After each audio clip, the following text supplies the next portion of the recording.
আসসালামু আলাইকুম ভাই বন্ধুরা, দেখেন এই যে এরকম একটা জায়গার মধ্যে আসছি, দেখা খাইতে মন চাইলো কিন্তু খাইলাম, অনেক ভালো লাগছে। যারা যারা এই যে নবাবপুরে আইবেন অবশ্যই এই যে এই দোকানটার থেকে খাইয়া যাবেন। অনেক রকমের পিঠা আছে, শীতের পিঠা, গরমের পিঠা, যেই সময় যেটা চলে ওইটাই উনি রাখে। এই যে পোয়া পিঠা আছে, এই যে কি আছে এটার নাম জানি কি, গোলগোলা, এটা চিতই পিঠা আছে, ভিতরেরটার নাম কি, আর এই যে এটা জানি চাপটি, ওইটার নাম কি, ডালপুরি। এই যে এটা হলো আলুর চপ, খুব সুন্দর খাইতে। এই যে ভর্তাটি দিয়ে এত মজা, খাইবো একজনে খায় আরেকজনের জিভ্রাতে পানি পড়ে, না খাইলে বুঝে যাবো না যে এটা কী জিনিস। হ্যাঁ, এই দেখেন হুজুরের চেহারাটা দেখাম না, কিন্তু মোল্লা মানুষ। যদি কেউ আয়েন তাহলে এই যে এই দোকানটার মধ্যে অবশ্যই আইবেন। নাম ঠিকানা নাই, রিজিকে থাকলে খাইতে পারবেন, এটা হলো সবচেয়ে বড়।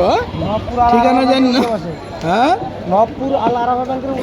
নওয়াবপুর আল আরাফা ব্যাংকের ঠিক অপোজিট উল্টা পাশের মধ্যে আইলে এটা পাইবেন। হ্যাঁ, কাউসার ভাই, দেখেন পাবলিকে এই লোকের নাম জানে, কি পরিমাণ ফেমাস। হ্যাঁ, সবাই ইনশাল্লাহ এদিকে আবার আসবেন। আমিও আরেকদিন এলে খেয়ে যাবো, কিন্তু দুপুরের সময় এতে পেট ভরা, তারপরও কি খেয়ে গেলাম, দেখছি আর লোভ সামলাইতে পারলাম না।